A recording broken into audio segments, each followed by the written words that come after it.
This is the IT in the D, only on RawRadioX.com. Clytus, I'm bored.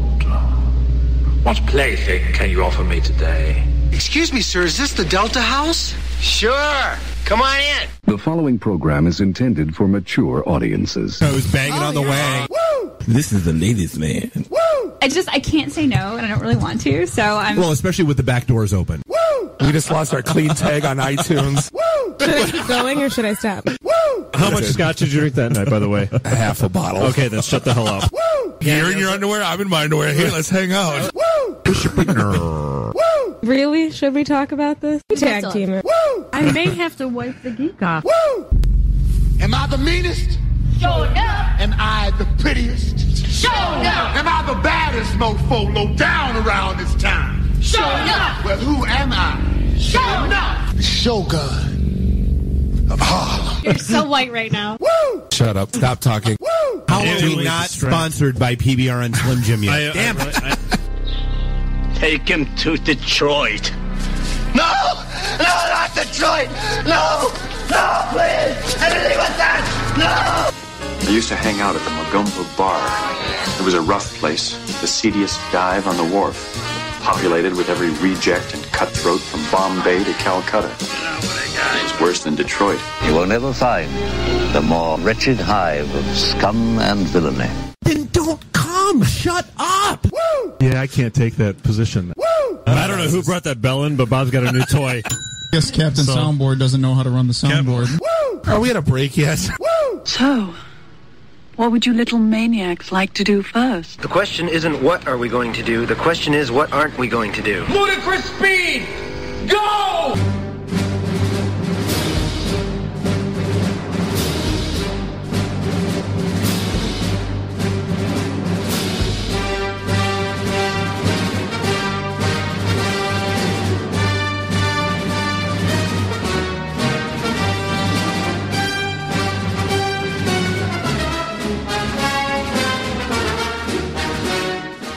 And a very special, happy Veterans Day here to at the IT and the D show here at Raw Radio X Studios, beautiful live Midtown Detroit, Michigan. As always, and Bob is back in studio. I am back in studio. Welcome back. I am. I'm not in Minneapolis tonight. I am in the studio, live and in the flesh. So this is episode 19, Canadian Legal. Can I call it that? This is Bob the Sales Guy. As always, we're joined by Dave the Geek, Jeff the Voice of Reason. We got a packed show today. We got a bunch of goofy stories to talk about, local and national. Life is good. Yeah, so Bob, you're back not only from Minneapolis, but also from the fun and excitement of Saturday, and we threw it out on our the Facebook page, so it's a big secret. Yeah, Bob, what happened? I have another child. Yeah, congratulations. With my name. You didn't name her Karma. Yeah, exactly. Daughter number 3, and you didn't name her Karma. We went on Maury Povich already. The child is mine. We're good. You are the father. I am. I looked down upon her and said, do you realize I am your father? And then she started crying, But yeah, no, we gave birth. Just like the other kids. Yeah, right, exactly. Do you realize I'm your dad? Like, no, that's not true. That's impossible. So yeah, we gave birth to a beautiful. We. You were there. I think it was a team effort. Yeah. No, that's usually my line. Like, you guys had a kid. Like, no, she did. I just watched. Did you do the slow? I was do the slow clap. I did. I was there for the fun part. That's I did. It's a spectator sport after that. Right. I did tell the doctor. I go, if it's a girl, just give me the thumb so I can blow on it till it pops out. And he didn't think it was too funny. I did. Yeah, that's all that matters. Why are you trying to give her mouth to mouth? I'm just blowing really hard. Exactly. When does this thing supposed to pop out? But she gave birth to a beautiful daughter around 10 in the morning. Annalisa Ella. She's like 6. Very cool. Awesome. Yeah. Congratulations, man. That's awesome. It's cool. And I look forward to not sleeping for the next 6 months. Exactly. I was going to be evil. There were 2 things I was going to include in the intro that I decided against. One was the sound of a baby crying for about 30 seconds. And the other was the Family Guy vasectomy song that I was going to... Yeah, that's all they talked about was, you got to go to this urology doctor. You just smell burning flesh for a minute, and then you're out. And you just... Awesome! I Frickin' can't wait. laser beams. It is. You just don't do anything that night. Sit on a bag. I'm like, I don't want to do that. It's really all it is. I Just buy a bag of condoms. You'll be fine. Next topic. He didn't do it in high school. He's not doing it now. So yeah, Bo is listening in the hospital room right now. Hey, babe. Hi, Bo. Hi, Bo. Congratulations. But no, so we do have a couple guests in studio. We've got Matt, and I'm going to take a wing at your last name. Is it Orline? That's amazing. Really? That's probably the best first attempt I've ever heard. So it's still wrong, but no, it's good. No, that was like a non-answer. no, that was good. And it's a German last name, and I think it's in Germany or native whatever. It's supposed to have like an umlaut, so I think it's supposed to be like Urline. Urline. It's like Mishapreneur. Captain Waltonspiel. Yeah, no. Is it like, how do you spell it? O-E? It's O-E-H-R. Yeah, it'd be O umlaut. Like the O-E is O umlaut. Yeah. So the E would get... German talk here at IT and the D. Yeah. And then we've got Hershey the Entertainer in with us. And I've known Hirsch for a while now, and she's a comedian, she's an actress, she's a choir girl, or... Porn star. Well, the website is HirschDoesItAll.com. And I don't do them all anymore. I converted. No, when I found out her website was Hirsch Does It All, I'm like, hey, can you pay my house? She's like, I don't do that. I'm like, well, you got to change your website then. You don't do it all. Hirsch does most of it. It's false advertising. I don't want to paint. I don't want to do... Right, and Matt, you're with I3 Detroit, which is... That's right. And how do you phrase it? Is a co-working space? It is it's, well, I call it a hacker space, and I think a lot of people would call it a hacker space. It's sort of synonymous with makerspace, if you've heard of that too. Yeah. But basically, it's a big warehouse. It's full of tools. So like we've got a machine shop and a wood shop and an electronics lab and all kinds of crazy stuff from laser cutters to 3D printers and stuff like that. And people pay a monthly fee and they get a key to this building where access to really big toys. Yeah, really big, dangerous. Sounds toys. like an adult playground. Yeah, it's not those kind of toys. So Hirsch has got other ideas. Yeah, nice. You know, I think we have had people make sex toys there. So if you're into that. Now what website is that? Come and say it again. i3detroit.org. Actually, we got a buddy of mine that does 3D printing sex toys. That's part of it. It's probably him. Is it? Wave of the future, man. Yeah, exactly. Speaking of custom designed, you know what he said? Like, get your custom designed 3D printed. Like you can like Justin Bieber's head. Well, like, who was it? Wasn't it Scotty that used to do the full body casts? And apparently there was that whole he had the booty lounge. And then his other business was the full body cast. Oh yeah, plaster casting women's chests. Right. McDonald's. Speaking of 3D printers, McDonald's was actually considering installing 3D printing McNuggets because it would be the same thing. it would be the same. No, I mean installing 3D printers at their locations for the Happy Meal toys. Freshly extruded right in front of you. Right? Yeah. I just that just extruded just sounds like a bad word. Yeah. I called it. I autographed it. It's mine. It's mine. So Dave, I'm relying on you since I have not been like reading news. I've not kept up with like anything kooky going on. The only thing I did watch the Anthony Bourdain special last night. I don't know if you guys want to talk about that real quick. Yeah, we can dive into that. Well, and there's a whole like divergent series of thoughts where either it was the best show ever or Bourdain is French for douchebag. Like, there's no middle of the road. I don't know how you don't like the guy. I mean, he calls it. He says it like it is, and obviously he's got a TV show and he parts unknown. So he's not going to go to he's not going to talk to Gilbert. He's not going to Greektown. Right. I get that. But apparently we live in a world where we get our news from a stand-up comic on Comedy Central every night, and we get our news from a chef. That's the world we live in now. Didn't he equate Detroit to Chernobyl? Yeah. That was his opening line. That was his opening line. Seen anything like this since Chernobyl. I'm like, I mean, if you visit Detroit and all you do is go to the Packard plant, I mean, what do you expect? But then he ended the show with "It's my favorite city in the world." Like, whatever. Wait, what? That's like trying to satisfy all audiences. Well, here's the thing. It was the best of times. It was the worst of times show that was on. No, he goes to like the people that barbecue on the front porch. I see him in Pontiac all the time. Greedy Greg. Greedy Greg. Yeah, and what channel is that? I love this. This show sounds awesome. It was on CNN last night. To watch it. It was good. But he's talking about how it was like the best greens he's ever had on the planet was out of this person's house. Yeah, that may be true. And then he went to like a pop up restaurant called like Guns and Butter. Right, the guy that came out of New York. Yeah, he's like a Michelin-rated chef. And right, wanted apparently to it was either open a 300-seat restaurant in Vegas or do a little pop-up in Detroit, and he chose to do the pop-up in Detroit, which is cool. But do you need a pop-up in Detroit that's serving $150 plates? Really? But here's the best part. Yeah, what's your target market? He's with Charlie LaDuff right now. I like Charlie. Yeah, who apparently was dumping gin in his soup. He That was dumped gin. Well, because they're getting into all this like fancy gazpacho, and LaDuff's like, there's 3 food groups in my life, like whiskey, beer, and cigarettes. Right. Yeah. And he dumps gin in the soup, and Bourdain looked always in that order. Right, and Bourdain looked like he just smacked his mother. Like, oh yeah, didn't he? What did he call him? If he's the. I didn't know what that meant. The complete Philistine. What is that? I don't know what that. I'm like, he's Jewish. What? No, I didn't know what that word meant. Yeah, exactly. Yeah, where's that bell? Yeah, they're basically just calling him very uncultured. Oh, well, you're in Detroit. Like, what did you expect? And he didn't go to like I'd say go to. No, he didn't go to Hockey Town Cafe. He didn't go. He's not going to go to any hipster bar. He's not going to go to any trendy bar. Right. That's not the whole and point I of the show. the whole parts I know, but then again, it's like, why would you go? But if we could have just got him to Park Bar and Bucharest Grill for the shawarma, it would have been a whole different show. But why would you go urban splunking though? He's like diving in the Packard plant talking to homeless guys. That's what I'm talking about, right? Really? Because it's all about ratings for the show. I don't know. If he would have went to Starvin' Marvin's, he would have definitely loved Detroit more. Starvin' Marvin's? He definitely would have loved it. What is Starvin' Marvin's? It has girls and... Oh, nice. He would have definitely loved it more.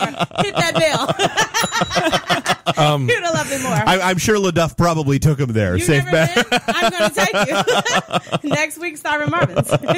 But and the way that the show ended, I was like, it was a little anticlimactic. What was your whole point of coming here? And then our favorite, Tom, he's like, hey, here's some white guys that come down here and cut grass on the weekends. Right, exactly. Let's give them an award and put them on posters and give them the key to the city because you cut grass. And while I respect what Tom's doing, it's like... Yeah, don't get us wrong, Tom. We love you, but really. You're cutting grass. and cut grass just don't... It's like kind of like the athlete that writes the $100,000 check for March of Dimes but has a press conference to do it. It's like, just do it. Just do it. No, we don't need to have it. Is there a Nike swoosh on the side of the mowers yet? No, but he's sponsored by, what is it, the Steel? He's wearing jerseys, though, and baseball caps. That's what it is. One of the German... He's got a patch on the shoulder. He's sponsored by some big lawn company. He gets like, one of the restaurants is you come here and eat afterwards for free.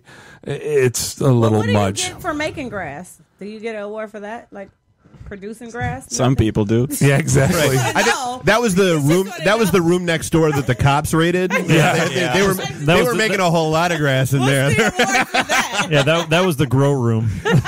No, but the one place I think you get a Cheech and Chong sequel if you're. Apparently, there's a 90-year-old Coney that I've never been to called Dooley's. DULY. Yeah, and I need to go. It looked really good. 24 hours. They said the best time to go is like 4:30 in the morning. Fantastic. Yeah, exactly. We have a caller coming in. Let's see how this goes. Hey, this is the IT and the D show. Who's this? This is Russ. Good morning. Hey, Russ. What's going on, man? Good morning. Thank you for your service. You're coming a little early, but I guess that's normal for you. So what's going on? Yeah, I called it about 15 minutes early just so you can say that. So speaking of Starvin' Marvin, you're calling in from Eternopia. How's it going? Oh, God. There's a whole South Park reference, Starvin' Marvin. So how's life over in Ethiopia, man? It's definitely interesting. So, for those of us that don't know, Phil, exactly. Phil. For those of you keeping score at home, so Russ is the guy who a couple years ago, when we were doing we were trying to figure out what we wanted to do with our end of the year Detroit Net event to kind of do something cool. We were having just the world's worst time hooking up with Toys for Tots. They were just a giant pain in the ass to deal with, and Russ overheard us talking about this at the Blackfin one night.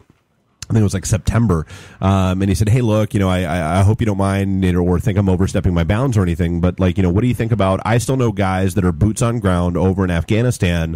What if we do something for them and their families and that kind of stuff?" We were like, "Absolutely, we're all in." So the last couple years we've done our Support the Troops event, and the first year we did, gathered a whole bunch of money and 15, 20 like a iPods. whole box full, a box full of iPads. Yeah, and sent a whole bunch of stuff overseas to guys. We got one of our T-shirts blown up by the Taliban bastards. And the way we tell the story is that our T-shirts valiantly threw themselves on an IED to save American soldiers' lives. That's our story, and we're sticking to it. And so coming up this year, though, Russ is not around to help us organize stuff, so God only knows how this is going to work out. But it's because... You need to call Major. Is he listening? Am I allowed to say you told me not to call Major? But no, you can't count on him for any organizational skills. Yeah, exactly. There you go. But no, so Russ is back on active duty. He's over in Ethiopia, and oddly enough, it's not what we've seen in a South Park episode. It's not the crazy wacky mayhem. But I mean, let's start with why is a Navy guy in Ethiopia? Okay, well, I work for Combined Joint Task Force at Horn of Africa, and they're headquartered in Djibouti, which is, they do have water in Djibouti. Djibouti. Wait, he's not going to get in trouble for telling us this, is he? Well, no, not at all. No. We already talked about what can and cannot be talked about earlier today. Yeah. When he said Djibouti, Hershey's like, what? That's right. He's over in Ethiopia just so we can actually make the, hey, I'm making a Djibouti call joke. That's all he I've only spent a little bit of time in Djibouti. But, it's all about phrasing. I wasn't talking to you. I was talking to Girl IT. Gotcha. Hey, don't tell nobody else that. But in any case, what I do is I work as a liaison from the CJTF people to the Ministry of Foreign Affairs here in Ethiopia. Mostly, just coordination, logistics, hearts and minds, that sort of stuff. It's like military QA talk going on right now. Yeah. Nice, yeah. Bob's getting ready to whip out the Crickets app on you. Yeah. What time is it over there? It is about 5:20. We're exactly 8 hours ahead. You're 8 hours ahead of us. Congratulations, by the way. Thank you, sir. I appreciate it. So we are still moving forward with the whole December event, and we've yacked about it. We were going to be doing it back again at Rochester Mills and Rochester Hills. That venue's been great to us for our year-end events. In fact, that as soon as I called him, he said, "Yep, absolutely. Remember you guys. Looking forward to it. You're going to be doing the same kind of thing this year." Yep. He said, "Great. We'll let everybody know ahead of time," because that was one of the cool things that happened there last year. Is it really kind of grew outside of just our group. Part of the cool thing about having people there last year, the first year was the cool thing was that I got slapped by a little tiny Navy girl. Oh yeah, it's out on YouTube. Oh, it is. Yeah. That will be forever documented. We raised like $300 to get Dave smacked by a cute little Navy girl. Yeah, that was like $300 in 15 minutes and like a 5-second slap. It was awesome. What is the name on YouTube? We'll send it to him. Dave Phillips gets slapped by Navy girl. Because Bob uploaded it, so it's pretty. Yeah, but it was the homepage of our website for about a day and a half. Right.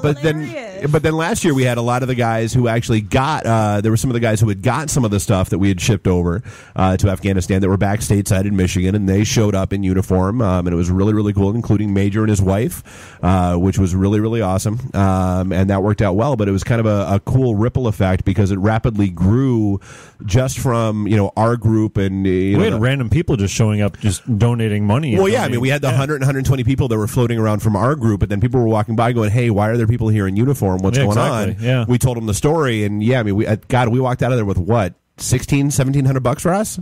Awesome. I think it was pretty close to 2 actually, plus all the stuff. Nice. Yes, I mean, it was just a really, really cool thing, and so wound up, because I mean, and it's the whole thing where it's us 101. We try to do things in a manner that doesn't suck, and so we tried to make sure we were getting the cool stuff and getting things they actually need, like that you wouldn't necessarily think about, like earbuds. Earbuds. I keep hearing like socks and like wet wipes are like gold. Yeah, baby wipes are they're like gold, cigarettes in prison to like guys over. Is that true or am I wrong? It really depends on where you are, Bob. For the like your typical grunt or soldier walking around in Afghanistan, yeah.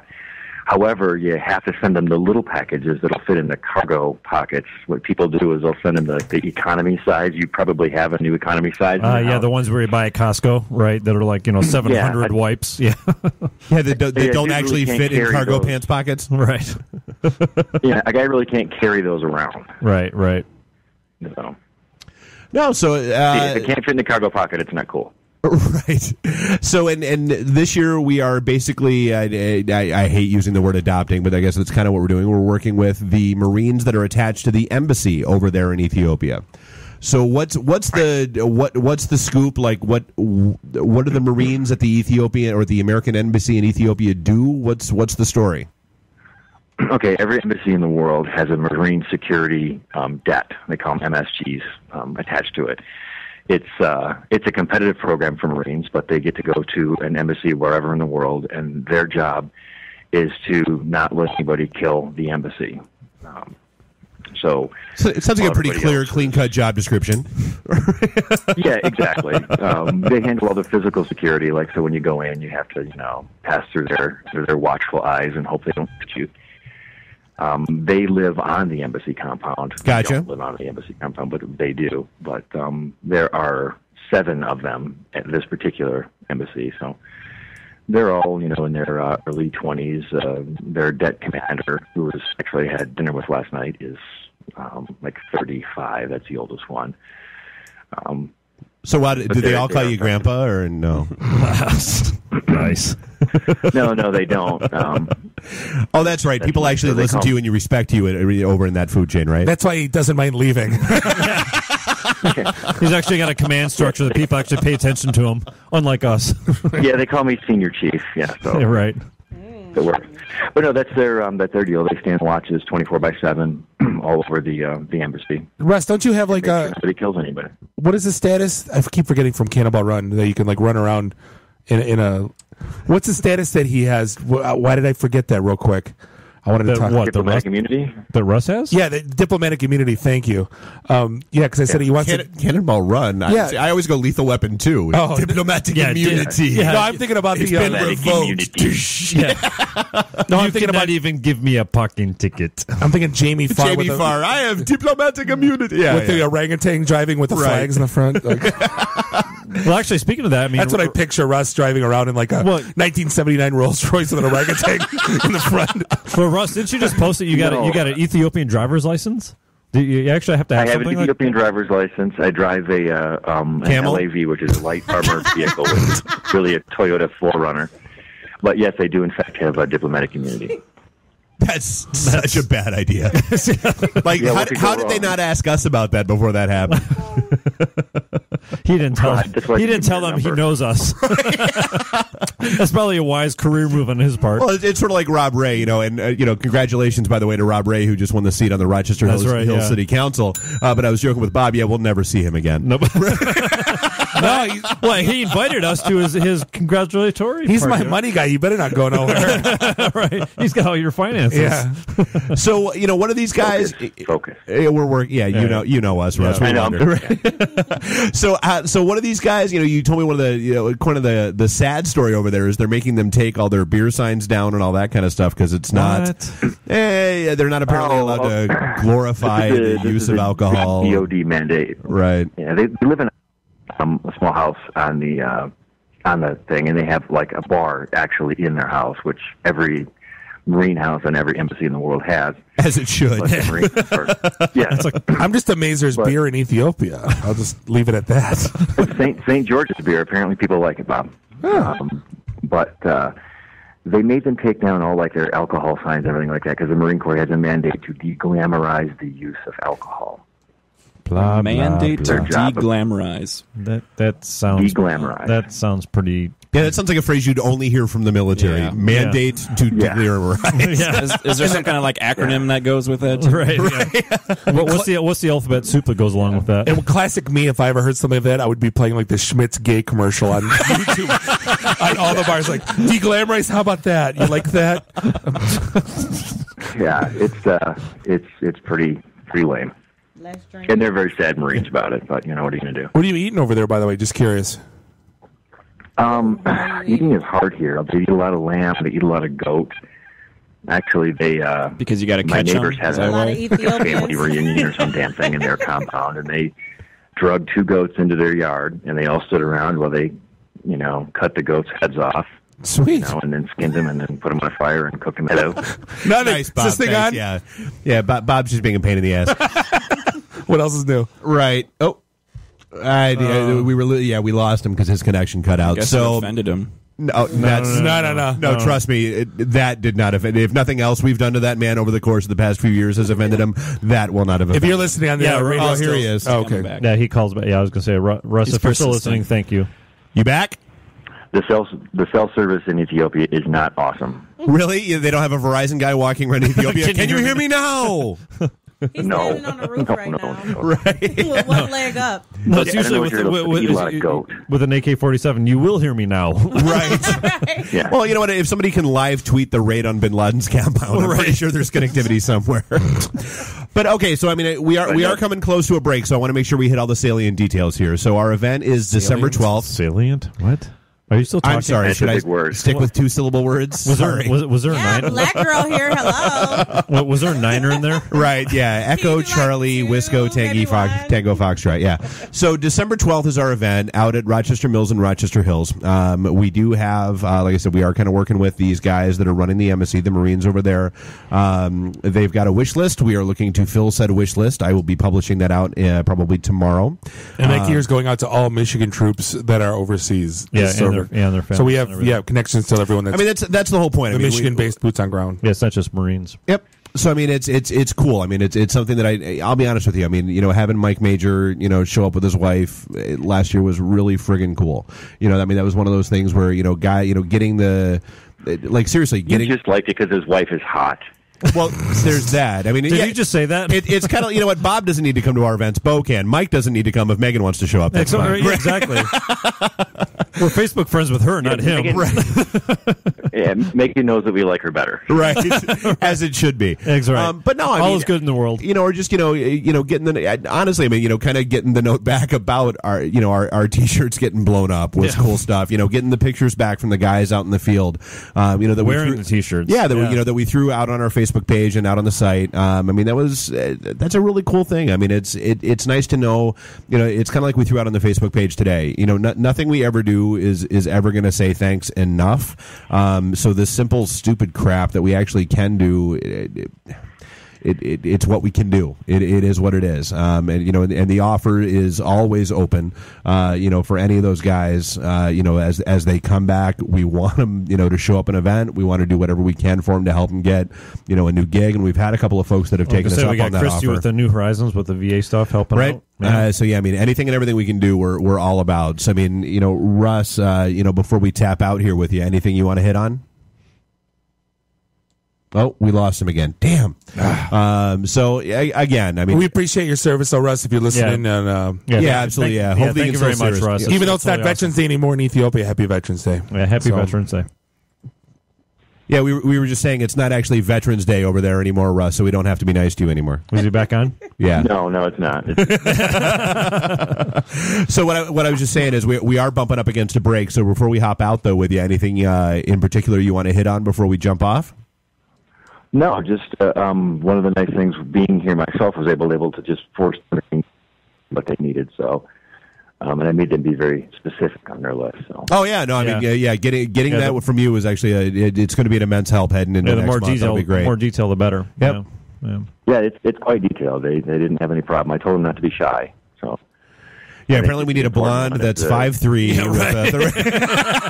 Yeah, too much detail. Yeah, exactly. That's extremely flexible and can fit inside a diplomatic pouch. Loose morals. You don't see a lot of blondes here. Hard to believe. Anyway, Russ, we just want to say we appreciate your service and thanks for everything that you guys are doing. Yeah, thank you very much, Russ. Yeah, I mean, for all the crap we give you, dude. We appreciate the hell out of you and everything you do. Tell your orangutan limo driver I said hello. Really? I went there. All right. All right, man. Well, hey, keep your head down and keep yourself safe, and we'll talk to you soon, man. All right? Roger that. Tell Amber I said hi. Will do. All right. Talk to you. All right. Catch you. Bye. All right, we're coming up on a break. We will see you in a couple minutes. This is the IT and the D Show. We'll be right back. You like 1972, a crack commando unit was sent to prison by a military court for a crime they didn't commit. These men promptly escaped from a maximum security stockade to the Los Angeles underground. Today, still wanted by the government, they survive as soldiers of fortune. If you have a problem, if no one else can help, and if you can find them, maybe you can hire the A-Team.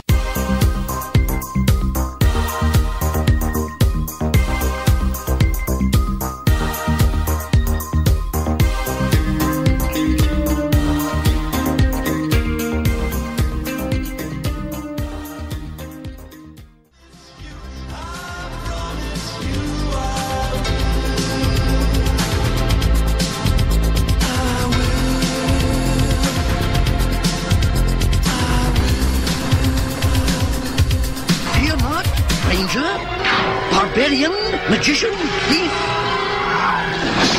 cavalier, and acrobat.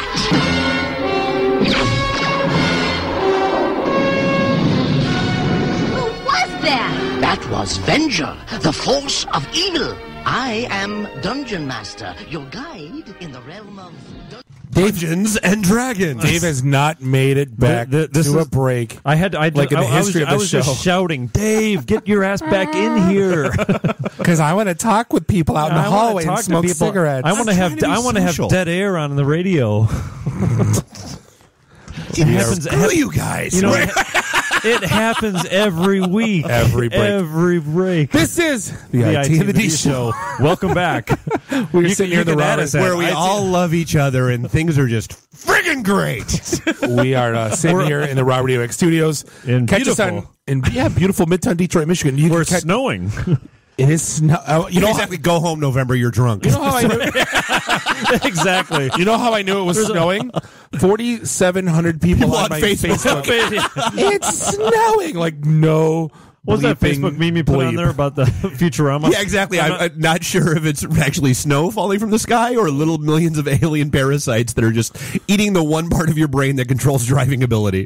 People forget how to drive on the first snow, on the first rain, first fog, whatever it is. People forget how to drive. How long have you been living here? It's Michigan, for crying out loud. I wanted to put on Facebook today, like, oh my God, it's snowing and it's Monday and it's 5:30. There's a flake. And there's a McDonald's on the corner, and like, oh my God, there's someone we know from my kid's school, one of the moms, and she loves Disney, and that's cool. But so not we, right? No, me. You.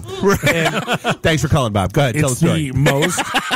The most feed coverage I've ever had in my life. Like every second of every step of her Disney vacation is being chronicled on a Facebook post. A buddy of mine did the same. Look at me that you're not. I have to give you all the credit in the world because you didn't do that when you took the kids. It was like literally like there was one day and then a day off and then another day, and you were like, "Here's the obligatory one picture of the girls with the princesses. Here's the obligatory look. My kids are happy with my wife at Disney World, and I'm out." That's because he wasn't coherent. He was hanging out in the German beer garden. But I can't see how it's changed. Like I can't see how she's so worried about chronicling it that she's not enjoying it. Right. Right. Yeah. If you're too busy taking a picture, just enjoy the moment. Like I was like, well, you know what though? That's not necessarily true because like when we did the whole Hawaii honeymoon 2 weeks thing, and like literally I came back with 1,600 pictures. Well, you're doing it wrong. But you're doing it wrong. But I don't think like it wasn't a lack of enjoyment at all. I mean, and don't get me wrong, a lot of those were like random. How many of those are you actually going to keep 20 years from now? Yeah, I mean, a lot of it was 0. Well, there were 1 or 2 of them. No, you know what? And the website for that is... You know what she should do next time, honestly, is get one of those Go cameras and mount it to her head and just walk around the whole time with it on. I actually just saw a very cool story with the guy that created the Go camera. Is there a POV site for that? Hershey knows about that. Hershey wants to start that. We'll set that up later. Right. No, so there was the guy that invented the Go camera. I mean, his whole thing, and it's funny because he looks like, late 20s, early 30s, just like fun guy, and he said, that he invented this first prototype because he would go to a local like racetrack like MIS, and he would want to like rent the cars, and they'd want to charge you like an extra $100 to rent the video. And he's like, so I went and found these parts and I cobbled them together, and so they said, hey, do you want to rent the camera? I'm like, no, I built one. I'm going to go ahead and mount it myself. Life's good. And it took better quality video than the one they were renting out. And it's like everybody in his class was like, how do we get him? And that was like the start of his business. And now they're like huge. Like, I mean, they are the action footage camera for, just about anybody that does anything, whether it's skydiving. I have an idea for XICW, by the way. Mount it to the referees' heads for in-ring footage. I think would be awesome. Make them wear like a miner's helmet with a camera. Yes. I'm sure Rick They would probably love that. need a miner's helmet, don't they? Yeah. Yeah, and anyway, right. So speaking of gadgets, right. But we were kind of like talking a little bit about the whole net neutrality thing going back and forth, where that may be going away here pretty shortly. But the story that made me think of it was, so Amazon is now paying the USPS for Sunday delivery of their products. So for those, why didn't they just go to FedEx or UPS? Probably because the postal service was cheaper. Service needs money. That too. I'm sure that was a good contract for them. So I mean, for those that don't know, net neutrality is the concept where all of these carriers that are out there, whether it's Verizon, Comcast, whoever else, AT&T, they can't discriminate against certain traffic. Like, so if you're sitting at home and you're on your Comcast connection, they can't make it harder for you to get to Hulu.com, which you're streaming videos from, instead of using Comcast cable service. This comes up because what was the stat? And this is a bad story, Jeff, because I can't remember the actual source of this reference, but the Netflix subscribers, that they're pulling in like 30% of internet traffic to people's homes between the hours of like 5 p.m. and 9 p.m. is all Netflix. Streaming. Well, and why wouldn't you? I mean, you've got more and more people that are looking to cut the cord and get away from, the expense of the cable service providers, because it seems like every time you turn around, your cable bill goes up for the same, if not crappier level of service, and you have to bundle a ridiculous amount of channels that you don't want. Mm-hmm. I'm sorry, I don't need to look through my TiVo guide, and see, Sábado Gigante Internacional every, you know what drives me nuts? I mean, just going on a minor tangent about cable companies, why do they offer me the standard definition channel of the HD version of the channel that I want to watch anyways? That drives me nuts. Not only that, but like if my TV... Wait, what? So who do you have for your provider? A Charter. Okay, so now Comcast now not only has standard def, high def, super high def, ultra high def. Yeah, it's ultra, so now super, like whatever. So yeah, like channel. So like Fox is now. So you've got channel 222, 234, and 1002. 3D's dead though. Thank God. Well, 3D was a fad that lasted about 6 months. That's ridiculous. No, I'm talking about the cable. Yeah. But if my TV and my internet service provider and my HD TiVo can all handle the high def channels, don't even bother showing me on my guide all the standard definition channels. It's freaking. I mean, I understand this is a first world problem, really, but I gotta punch 1002 to start my TV. Exactly. I have to hit 4 digits to get to the channel I want instead of just one. Right, exactly. Just don't go to those channels. I got carpal tunnel syndrome on my thumb because I had to scroll through the page down too long. Speaking of that, at the hospital all weekend, there's like no guide, and you have to go channel up. Oh, yeah. Talk about first world problems. Up. Yeah. And you don't know what channel it is. Wasn't there a I felt like being at my uncle's house in the 80s, like up. Like, what channel is this? Or your parents' house in the 70s. Hey, son, go turn the channel for me. That's right. When we were the remote control. Right. Exactly. No, I always tell the story. My uncle had the first remote control, but it was like that clicker box that it was about the size of your forearm. No, but it sparked. Like if you looked into it, yes, yeah, and it would only go up channel, it actually up had volume. A transistor in it. So the volume would go all the way up if you wanted to turn it down. Like, it was so stupid. Yeah, can we do that again? Thank God for technology. Right, yeah. It keeps getting better, more complicated. Right. Kind of like complicated. kind of like our relationships as we get older in life. That's such a white wine, though, Jeff. Like, I just want to push 2. I don't want to push 1002. That's why I said it was a first world problem. Oh, my God. Yeah. I qualified the complaint. Russ is in Ethiopia. They're begging for running water. And you're like, I have too many cable channels. Exactly. We don't all have Marines guarding our front door. Right. Well, no, actually, talk about first world problems, although I guess this would be a second or third world problem. So he said, one of the things they have is everything they deal with in Ethiopia, it's all local currency. Like he can't carry around dollars. But the exchange rate is so ridiculous is that, so when these guys, walk in and cash their paychecks, they're walking out with, 10, 12, 15-inch stacks of bills. You just gave them a penny, right? Right, and then they have to deal with that the whole time. But no, so getting back to the whole post office thing, is that a good idea? To let am I what's the ripple effect of this deal? Am I now going to be getting Amazon flyers in my mail the way I do in my email? The way I understood it is you're just going to get Sunday delivery if you order something. It's not going to affect everyone. If you're not shopping at Amazon, you're not even going to. So we're not going to know. We're not going to start seeing this mail brought to you by Amazon.com or anything. The problem is that's not how I read. The problem with Amazon Prime right now, everybody's ordering just a jar of peanut butter on Amazon. It's like if you don't get Amazon hasn't made a profit ever. So have it? I don't know. I don't know their financials. Are you serious? Serious. Oh. Yeah, I'm surprised now with video distribution and Amazon Prime that they're not making, it's kind of like Costco with the membership thing. We had talked about this. One of the dumb things about, Amazon's got this huge instant video library, and it's awesome as long as you're sitting on your laptop. There's no way to see it on my. Yeah. Well, no, you can. I can watch it, Amazon Instant on my iPhone, but I don't want to watch it on my your TiVo. You can't. Oh, right. You can't browse it. Yeah, you can't browse it the same way that you can, which is just dumb. Because if I'm on the website or I'm on my phone or whatever, I can say, send that to my TiVo, and it's there. But I can't browse from my TiVo out to the Amazon Prime membership and do your thing. Right. Just not a good integration. But it is what it is. So this whole show is all about first world problems. Right. And speaking of first world problems, let's dive into Star Wars. The next movie is not opening on Memorial Day. What the hell? Yep.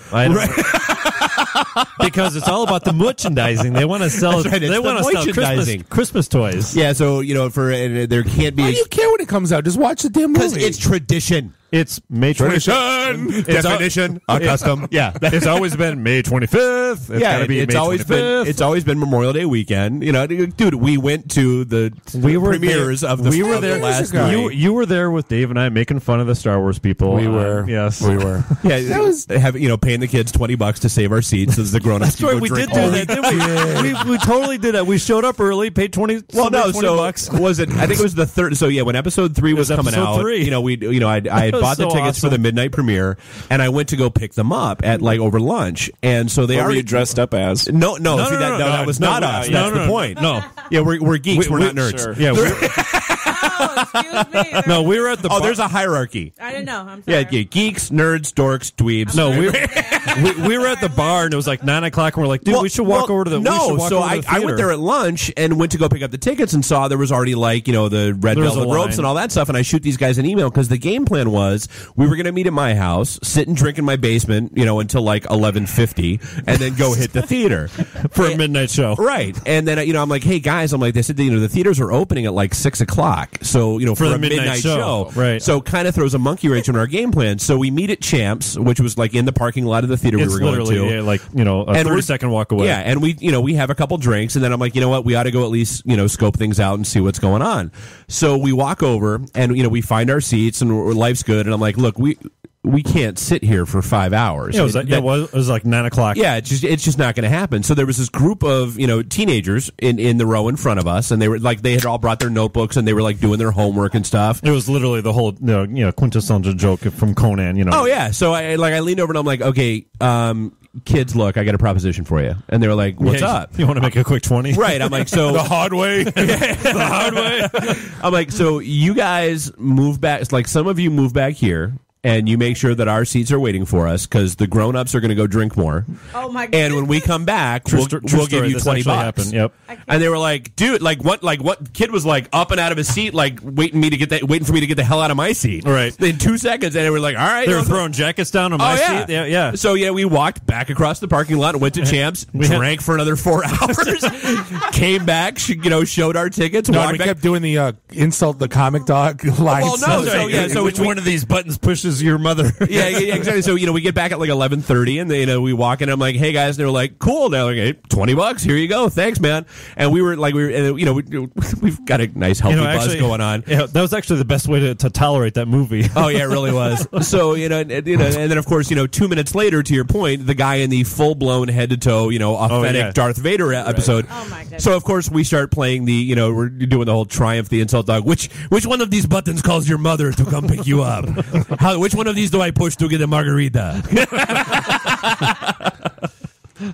How do we not get all these guys here that have no idea how to please a woman? That's right. How did we not get kicked out of that theater? Yeah, we found the one girl in the theater. Yes, you have your veritable pick of men who have no idea how to please Speaking you. of standing in line, I saw a meme today. There are not idiots out of Best Buy in tents out front. Is there now? Yeah, I was going to say. Is that going on right now? Oh yeah.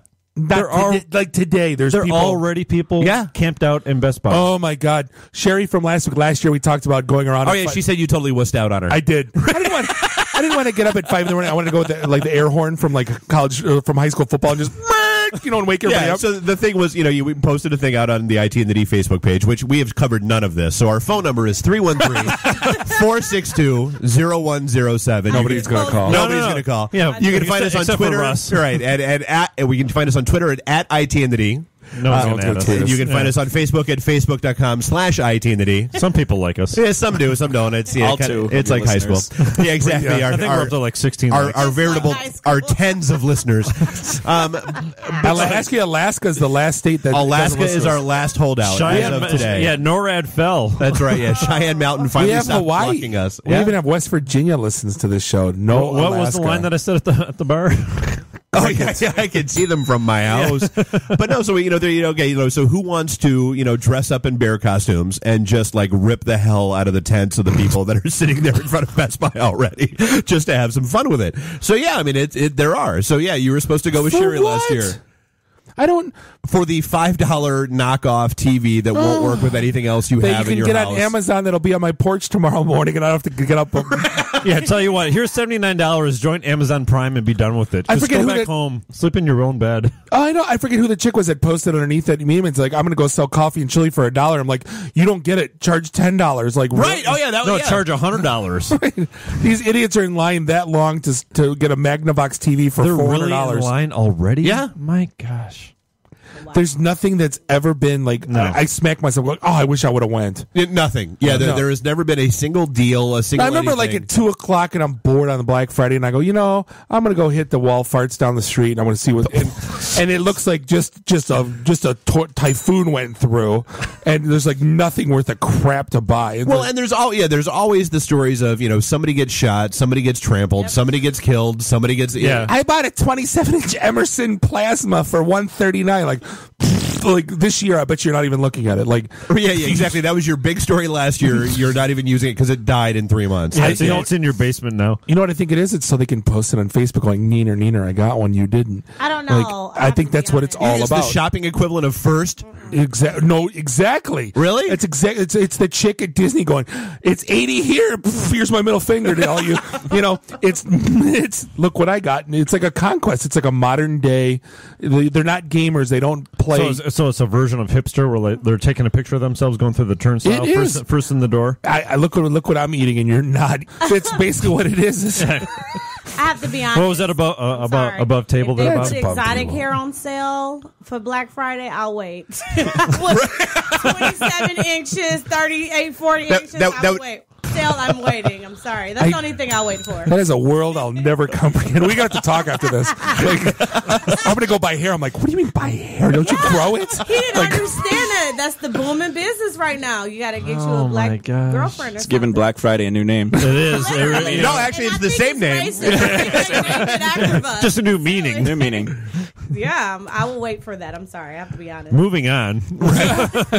So let's see. We talked Bourdain. We talked net neutrality. We talked Star Wars. Mashed potato machine. Mashed potato machine. We talked about. Did we talk about that? No, that was off. That was off air. Mic. Oh yeah, that was off mic. And me we without need an after. We need this is me without the Wiggles drop with the mashed potato. Matt is excited about that mashed potato. So. This is a technology show, and I think this is one of the greatest technological advances. So, Bob, where were you at? I was in Minneapolis in my hotel. I was surfing Reddit, and I saw a picture. Oh, you actually weren't at an actually? No, I wish because I would have eaten it. All right, so Bob was on a business trip, and we all thought that he was actually at a 7-Eleven.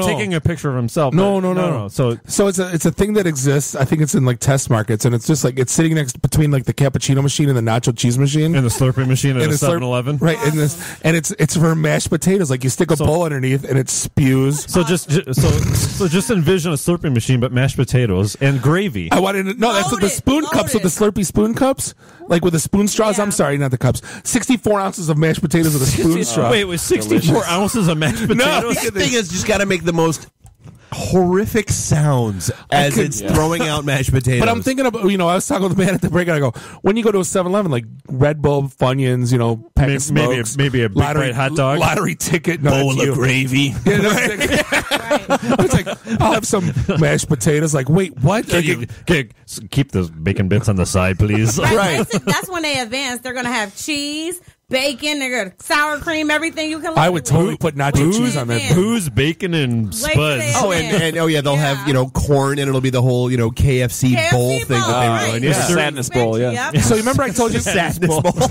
Sadness bowl.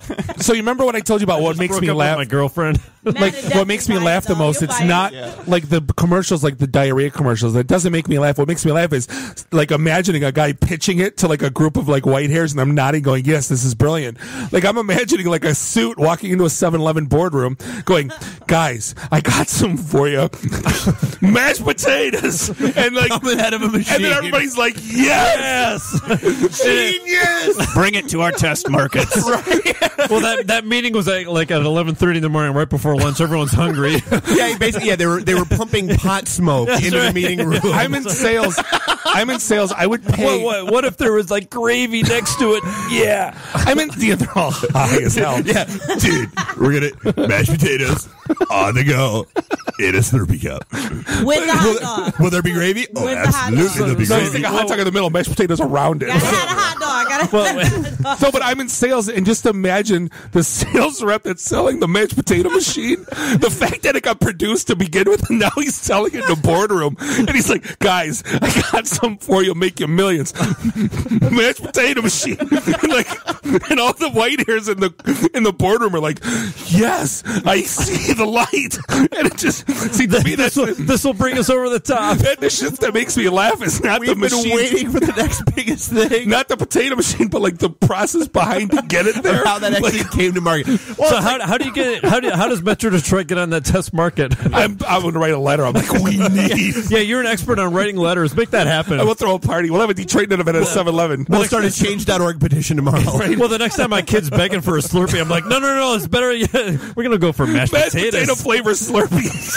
Big gulp mashed potato cup. I'm going to get you a 64-ounce big gulp of mashed potatoes. We're coming up on a break. This is the IT and the D show. Wow, we actually are. I think we'll be right back. Yeah. See you guys in the emergency room, huh? Hello, pretty lady. Tell me something. What's a beautiful broad like you doing with a malacca like this, huh? It's purely sexual. No, she's into malaccas, Dino. She's into malacas. Do you believe that?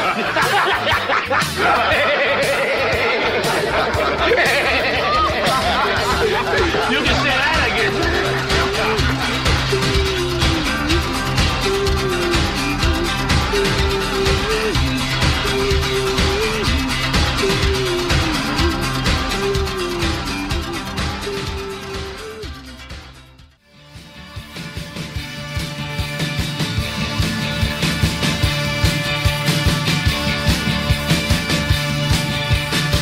What the hell am I looking at?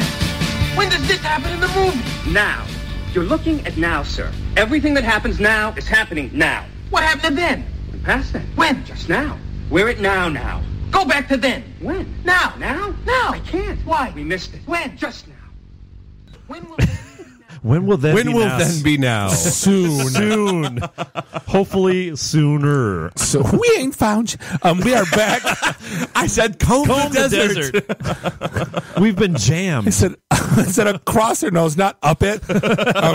This is the IT and the D Show, Raw Radio X Studios. We're done laughing about the mashed potato machine. We're back to business. This is episode 19, Canadian Legal. Maybe. This is Bob the Sales Guy, joined with Dave the Geek, Jeff the Voice of Reason. You called Jeff last week, by the way, when I was listening. You called him Jeff the Sales. We're joined by Jeff the Sales Guy. And I'm like, did I really? Absolutely. Did you really? I didn't know he did because I wasn't here. Well, I was sitting in your chair, so maybe it was just like a that's reflex. Right. Knee-jerk reaction, yeah. I was squishing back and forth, So I'm trying to figure out, because I know we worked with i3 Detroit, and I'm trying to remember i3 when. Detroit, it was the Fighting Robot guys Robot that Fight came Club. over. Yeah. Robot Fight Club. Yeah, so the first rule is you're not supposed to tell do them. not talk about Robot Fight So Club. a radio show is probably a bad choice. Well, thanks for joining us, and on to our next topic. Well, yeah, so we've got Matt Orline here. And so Matt, i3 Detroit. Yeah, the guys came out to a couple of our events, and they had their little tabletop robots, and then people were like oohing and awing over it. And I started looking a little bit closer at what you guys were doing. You guys do a lot of stuff over at i3 Detroit, from a hackerspace perspective, and it's not just you've got your memberships and your monthly fees where people get access to stuff. You run classes, you do all kinds of other stuff. So what? Right. You touched a little bit about it on the opening. So what is i3 Detroit, and what do you guys where are you and what are you? Sure. So we're actually in Ferndale. We're just like a few blocks north of 8 Mile. So to say we're i3 Detroit offends some people who are like the hardcore. Come on, we're Detroit Net that only has every third or fourth event in Detroit. So we get the same thing. We'll just happily use the name because people like Detroit. So but you know what? I'm going to throw out we're Metro Detroit. And Metro Detroit. If you can't, Metro Detroit's co-working space. So you can say Myers in Detroit, but come on, it couldn't be any closer to the border than right. It's got like 1 foot in Ferndale. So. Right. So, in addition to all the tools, really, when you're a member of i3 Detroit, you kind of get access to this huge pool of knowledge of all these people who are building these really crazy things. So we have around, I think 130 members right now. Really? I want to play with a 3D printer. Yeah, you could come do that and print. That would be dangerous for you, some Bob. dildos. Dude, they're running a class with it. And Hirsch just woke up. I'm sorry. No, but the class that you've got open right now is with a giant ass cutting laser, apparently. Right. We actually have a couple of them. They're like 100. Dress up like the Stay Puft Marshmallow Man, and I will cut you with the.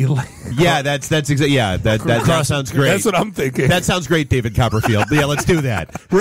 Maybe you could stick your hand. I thought you said crossing the streams was bad. Not in that situation. Come back from that. So yeah, you guys run these classes where and it's everything from literally the one that made me laugh that kind of caught my eye was the whole paint like Bob Ross, and I think we all at some point in time in our youth, watched at least the happy little trees. That's right. And we actually have like wigs that we wear when we teach the classes. It's just that's awesome. Just a hoot. But I don't teach a class, but I wear wigs too. Go ahead. But I should be careful even mentioning that because I'm sure there's some copyright issues with us teaching his likeness. Yeah, we'll just call them Rob Boss classes from now on. Yeah, rhymes with Schwab Schwas. Yeah, that's right.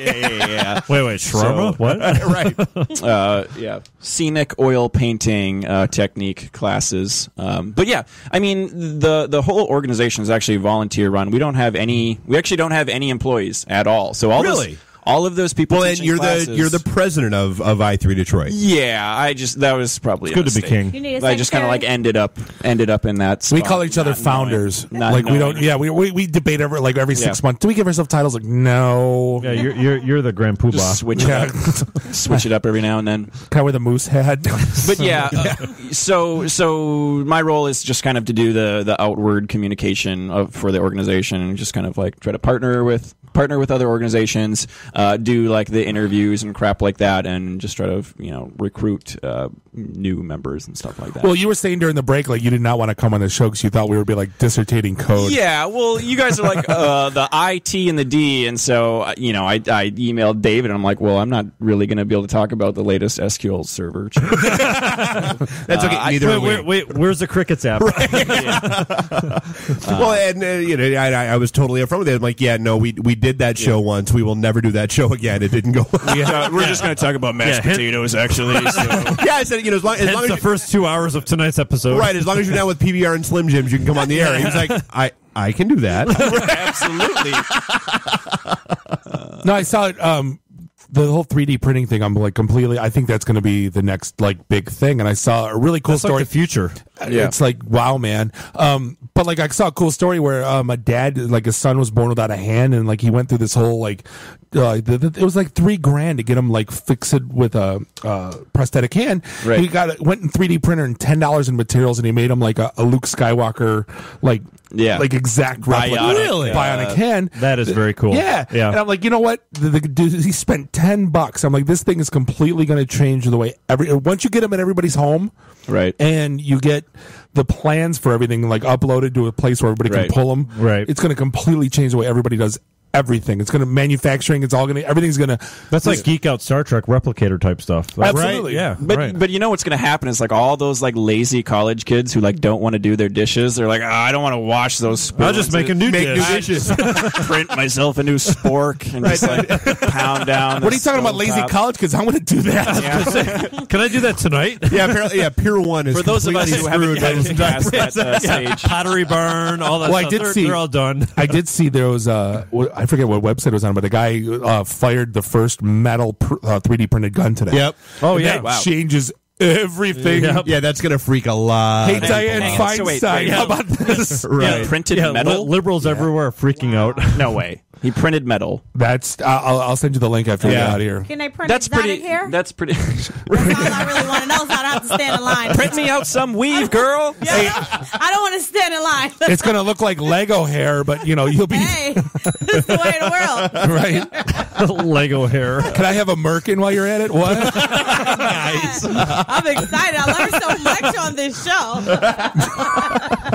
And that was at what time was right 10, 12. We'll be isolating that drop. So this is a little self-serving. I mean, the three of us all, they're running. We all have kids, and we talked. I don't know about doing like. I know you guys did like workshops off-site. Like, are you guys doing that today, or is it mostly in-house stuff that lab stuff you're doing, or are you guys doing outside workshops? Most of our classes are on-site. So anything from there's a huge variety. Everything from programming to painting to sewing to welding. And honestly, I mean, that was one of the questions. I looked at everything you had going on. Is that it's incredibly diverse? I mean, was that the game plan from the get-go, or is that just kind of how it evolved as things were going? I think that typically is the plan from the get-go. So there's tons of spaces like this all over the world. If you go to hackerspaces.org, they've just got like a huge list of like all these very similarly structured organizations. Why is it considered a hackerspace? Just for me and for like the people like me. Well, because of I would assume it's because of the true definition of hacking. And what is the true definition of hacking, David? You're exploring. I mean, it's building something new and doing something different. It's not the evil negative connotation that it has. And that's something that you mean the Hollywood definition is actually true? So it's not the like nerdy white kid stealing bank account information or whatever. Hacking in a NORAD. It's a Russian mafia. Really, it's supposed to just mean like clever playfulness of like technology and taking things I'm apart. hacking something together. I want to say that to the government when I hack my girlfriend's account. I remember. Because I was thinking about how to get away with it without being arrested. Well, I think that I remember. Just playing. You might know a guy. I think that term. Well, I remember when I was a kid. I remember when I was a kid learning to program BASIC on my Commodore 64, and my parents would walk by my bedroom saying, "What are you doing?" I'd say, "I'm hacking," and they're like, "You're packing. Where are you going?" Right. Well, no, I mean it's you're. That's such a misused term, though, Dave. You're hacking together some code. Well, because the problem is that's what I was doing. I was learning. Someone leaves their phone on the table at the bar, and then someone says, "Oh, I just crap my pants, and they go, "Oh, my phone got hacked." It's like, no, you're an you have idiot. no idea what you're talking about. I love this show. You guys just made me not feel bad about hacking. And I'm serious. I hacked into my girlfriend's email, and I felt terrible. But now I feel That's not good. hacking. That's not hacking. I was exploring your email. Exactly. Honey, if you're listening, She I was left her laptop logged in, and you Right, it's picked it up. but it's the whole hacker versus cracker thing. I mean, it's so What'd you call me? right. hit the bell.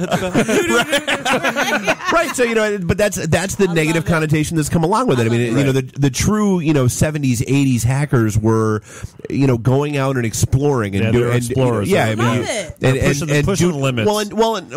I just wanted to watch the world burn. Not even pushing Thanks, limits. Joker. It was just to see what was out there. But does it work the same way for black people? Like if I was to rob a bank, I was hacking the bank. Does that work the same way? No, I was exploring. I just wanted to see. I was exploring other people's account numbers. I just wanted to see what was in the vault. I did right. Okay, I like where this is going. Hey, Jeff. Well, I mean, i3 Detroit is like the modern version of Homebrew Computer Club, right? That's you're providing an atmosphere for like somebody to where it's okay to up. play. Right, It's okay to geek out and do whatever it is that you're interested in. It's pretty much people who just kind of want to let their creativity run rampant and curiosity run rampant. Geek right? flag Just fly. like whatever if you want to rip apart computers, or if you want to build robots, or if you just want to fix your cell phone or whatever. Where did the name come from, by the way? I have no idea. I should say I'm not actually one of the founders. Okay. I just sort of ended up in this role a couple years ago. You're the only one that can let out in public. You can talk to people. Go. Yeah. Everyone else is like Linux server, Linux server. We're too busy playing World of Warcraft. We can't go outside. I just logged into my Minecraft server. Land party. You sent out the press releases. We're sitting downstairs. There are a lot of Minecraft fans there. Nice. We They're all 8 years old. We sort of are like a land of misfit toys, as I like to describe it. But it's kind of like our events. It's like the show. Do we need a secretary? We have a officer position of secretary, and it's already filled. So in September, you can run for that position, and you can be our secretary. No, it's like hack now. I mean, play now. Dan, it's like our event sans beer though, but they do fun stuff. See, we need a meeting of the minds because this is like we drink a lot of beer. You guys do fun stuff. Yeah. No, they. Well, and actually, we had started not you and I, but I had started talking about that with the robot guys. Where I mean, it might be not necessarily the worst idea to have one of our events at i3. Yeah, absolutely. And we have some not as nice as this, but we do have some podcasting gear. If you want to do a show out of that place, really, do a remote down there, I would absolutely be up for that. Yeah, you could come check it out anyways. And how about a permanent remote? I'm sorry, I'm just focused on not as nice as this. What would that weekly fee be? Right. Well, no, but that's one of the things we've always talked about. Where we joke about coming to the Russell Industrial Center, where honestly, if we would beautiful Midtown, if we could just blindfold people and bring them to the building and bring them up to the studio. There's a reason why there's no executives with us. It was getting a little sketchy in that elevator. Yeah, no, Hirsch. No, we want to put a blindfold on you for another reason. Everybody listening, I was going to die first. Okay, I don't care if I came in first or last. That's right. You were the black person in the scary movie. You were doomed, right? No, but she had things either do I die first or do I take a shower? She's like exactly. You're the hot black girl, so it could have gone either way. Just run upstairs to your bedroom. You might have died in the shower. That's how that might have worked. I get off the elevator just like the bathrooms that way. No, I'll hold it. Don't worry about it. Yeah, but I'll hold it. Don't worry about it. Matt, be glad we got the elevator. It's been 2 months since the elevator's on the ground floor. This is actually the third time that the elevator's worked. What floor are we on right now? Wow, we made it up 4 floors in that. Yes, we did. In that jankety ass hacked elevator. Bob would not be breathing right now if we had to actually walk up. I'm impressed. So who are you said you've got a little bit of everything going on. So but who are what's your typical demographic? And I guess more to the point, are you looking for more occupants right now? What's the fee if you are, and who should be coming to you for that kind of stuff? Sure. So our typical demographics, it's a variety. We've kind of got a core chunk of the engineer and IT type person. Okay. That's maybe understandable. I would just say, I don't know, maybe like 30% of the members are that. Then there's like a chunk of kind of more like artist, graphic designer, whatever. And then there's maybe like a slice up programmer. And then there's just kind of like the random, like every once in a while, like lawyer, doctor, whatever. Just really? Comes really? in. That's Yeah. interesting. That wants their Frankenstein space. Yeah, we had like a guy. We had like a guy in for Yeah, but those are for the a little closet bit who geeks, was right? like Right, you know. 3D printing like bone structures and stuff on our 3D Really? stuff like I think that. he's there for. So who's up financing dudes. all that stuff? Is that, I mean, are you're charging for that, right? This is. Yeah, we Explain how should that probably works. think about that money part of it. So like I said, it's $49 a month. That gets you a key to the building.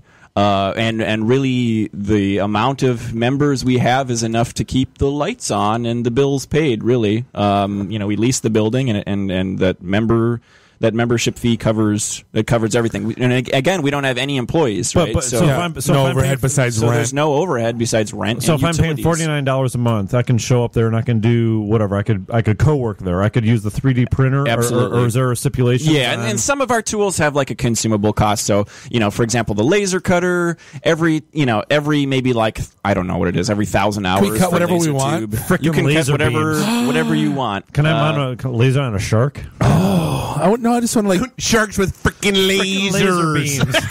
I just want to bring kid's birthday party and marshmallows on sticks laser. No, I'm thinking our new logo, like lased onto some sort of metal. Yeah. No, man. So you got like a plasma cutter too. You could just like burn that thing. Really? Plasma cutter. Now we're talking. Plasma, dog plasma. Hey, Dave, are you on the same page as me? There's so many cool. I think I'm thinking our logo like lased onto some sort of metal. Yeah. No, but there's so many cool outfits like pop-ups like that you're doing. I think everyone needs to like Voltron together and make it like this because there's like a small one here, a small one there, a small one there. But you know what I'm saying? There's so many of these groups popping up, and I think it's freaking really cool. And if they just like kind of combined brain power. We could take over the universe. Form some evil organization. Yeah. Well, no, RoboCop. but just from that, I'd like to get some of the folks that are out there doing some of this cool stuff on the show to talk about what they're doing. Yeah. I mean, that's it. It sounds like there's some neat stuff going on out there. Yeah, utilizing what you actually are offering. That'd be Yeah. I saw the one. There was some project going on there where they were just trying to build a giant paperclip costume. Oh yeah, they wanted to be clippy. Yeah, that was me. Oh, was that you? Yeah. Oh, well, he's already here. Well, problem solved. Let's talk about that. It looks like you're trying to run a podcast. No, we got to invent the drones that deliver the pizzas. That would change. Or the school everything. books. Or whatever. I told you. I think it was like burritos. You missed that last week. Yeah, Domino's already filed the patents. We're done. Oh, really? Did they file the patents? They did. They filed the patents. Yeah. I do not want to for pizza delivery. No, a drone will deliver. And if you don't tip them, they'll come back. Yeah, it's got a Sidewinder missile on it if you don't tip 20%. No, we've been talking for weeks now about so it started with South Korea has these they basically built little Terminator robots that allegedly only target jellyfish. Allegedly. Then there were the folks out of Australia that will use the GPS signal on your phone. If you order books through the school, they will deliver the books straight to you. Wherever your phone is. Right, wherever your phone is. So you order books, it literally brings it right to you. So now Domino's has filed the patents to deliver pizza to your house using the same technology. And I'm like, you think it's bad when a bird craps on your window? Yeah. Imagine like a double cheese with pepperoni at $6.96 flying robots? Yeah, these are drones. I'm okay paying a dirty hipster in a jalopy. Yeah. Never once did I say, you know what, that guy should never come back to my house. I want a plane to drop my. I want it. Eat. No, I want to drive by pepperoni. Actually, there's a thing by us Oasis that does. I'm amazed. This is it's probably with Oakland U. It's huge. They do everything.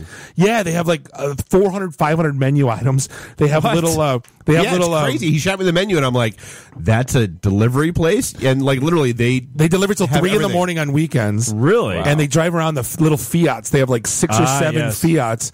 And they'll bring you anything. Like if you want to order fries, they'll bring it to you. Yeah, the delivery Missouri's not too bad. How do they knock on, like, we're still like, talking I'm about just- French fries here, right? No, I'm just picturing like, okay, your pizza's ready. You get a text and you go like on your garage, like on your driveway, and you got your hands up. Yeah, what happens if you Speaking of catcher's mitt, here comes your pizza's being dropped, and you gotta catch the son of a bitch. Like, how does that? Well, that was my joke last week. It's like, if you don't tip the damn drone, what happens? Exactly, get the Sidewinder missile. it says, "I'll be back," and then it'll be Nobody just a knock on your door. Like, I want to see logistics on that thing. 'Cause it sounds stupid. Oh, it's crazy, and then, you know, I mean, yeah. So I mean, that was a side tangent that we've had for the last couple of weeks. Where, like, I mean, all these crazy things that people are actually using drones for. Yeah. In the U.S., though, it's still limited because they have these regulations that say FAA. Right. Not next year. City limits. Not next year. It's wide open. It can't be more than 400 feet up wide in the open air. next year. Right. 7,500 up.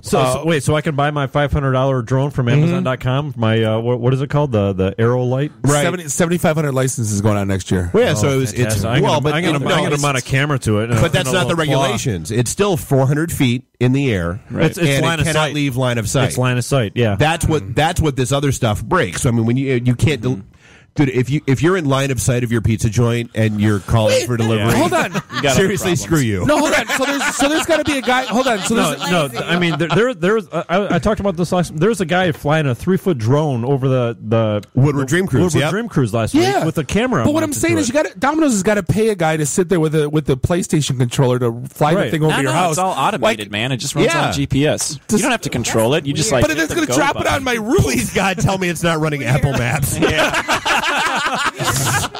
No, but then won't it drop it on my roof? Like, it Well, doesn't. you gotta go out your front porch, right? You still gotta like go out there like with a catcher's mitt maybe and catch like it. you maybe like walk out in your front yard with like a big like red square that the vision system sees and like lands on it. That's where the Marine sniper comes in and like lasers your front porch with a laser sight. No, but isn't it cheaper to pay a guy? The target is sighted. The target is sighted. Right. No, but when did it become like Geronimo? You know what? We're It's sick like a of scene paying from like kids Clear and Present Danger. We're sick of paying kids minimum wage. Let's fly crap to their house. Like, yeah, I don't want to pay kids $750, but I'm going to pay $7,000 for a drone. that was my friend's line. Every time we go to McDonald's, he goes, "The guy's making minimum wage. He's got like a $4,000 astronaut head pack on to Right, take orders." exactly, yeah. It's like, something doesn't add up here. All right, so we are getting close to a break. I want to make sure we hit this. So it is Seriously? i3detroit.org. It's I know actually the both .com and .com .org. redirects over there. I think we've switched over to .org now. I say go .co. But and then I should also just say that we have a very open guest policy. So if you just want to like come check out the place, you can really just stop by anytime. The Wait, where are you website at? says we're open. Where are you at again? The location? Ferndale. Yeah, but where? Wait. Like 9 Mile and Wanda, just south of that. Okay. I totally hang out in Ferndale. So does my people. What a surprise. So very open guest policy. If you want to come in and just like hack on stuff or like learn to use some tools or just We actually might want to think about that. I Having Hershey out all the time, just calling her Robin Quivers. just have her laugh at our stuff. No, actually, I was talking about doing a Detroit Net event over at I3 Detroit. Can we bring beer there? Absolutely. Oh yeah, we get drunk all the time and use power tools there. No, because we can bring Falling Down. We'll bring a couple drunk all cans. the time and use power tools. Yeah. Wow. We're there tomorrow. Can we wait? laser cut a beer? Kegs of beer and lasers. PBR and frickin' laser beams. No, there will be no PBR. There will be that double strength IPA that we had from Falling Down. The Ninja Chicken. This is the IT and the D show. We'll be right back. Dear Mr. Vernon, we accept the fact that we had to sacrifice a whole Saturday in detention for whatever it was we did wrong. But we think you're crazy to make us write an essay telling you who we think we are. And you see us as you want to see us. In the simplest terms, with the most convenient definitions. But what we found out is that each one of us is a brain and an athlete And a basket case. A princess. and a criminal. Does that answer your question? Sincerely yours, The Breakfast Club.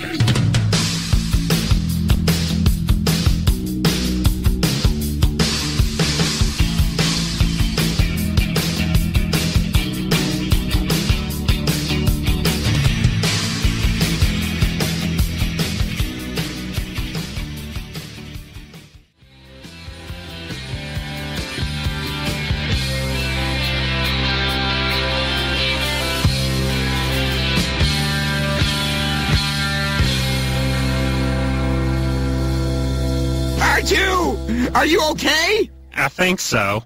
Boy, who knows what else is in this swamp? Meanwhile, at the Legion of Doom.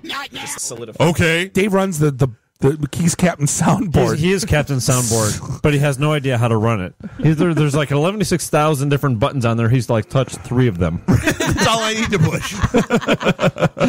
So this is the IT and the D show. Yeah. We're going to talk about SQL servers now.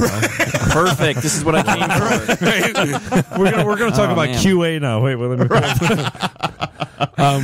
So, yeah, I guess, just to handle it in case anybody wants to call in. So we are at 313-462-0107. Who are you? You can hit us at Twitter at IT and the D. You can hit us on Facebook at facebook.com/IT and the D. We have like 50 likes on our Facebook. IT and the D. Yeah, we're getting close to 200. It's getting there. It's getting there? Baby steps. Yeah. We need to pick a. We're working on that. Now that we had the Conan, what is best in life moment, we're good. Why did you kill that? Why did you kill the Conan? What is best in life? That's my favorite. That's because our intro is like 7 minutes long. It's not even 3. It seems like it's ever. It is the long. Yeah, no, yeah. Stereotypical. Yeah, no, dude, it's like 8 inches. No, dude, it's like 4. No, it's not like when you ask a girl how many sex partners she had, it's doubled, and a guy, it's cut in half. Yeah, it's the rule of 3. Yeah, when a girl says it, you multiply by 3. When a guy says it, you divide by 3. Yeah, well, you don't measure to their butthole. What was that? Bob, what were you and I just talking about during the break? Not that. I don't remember.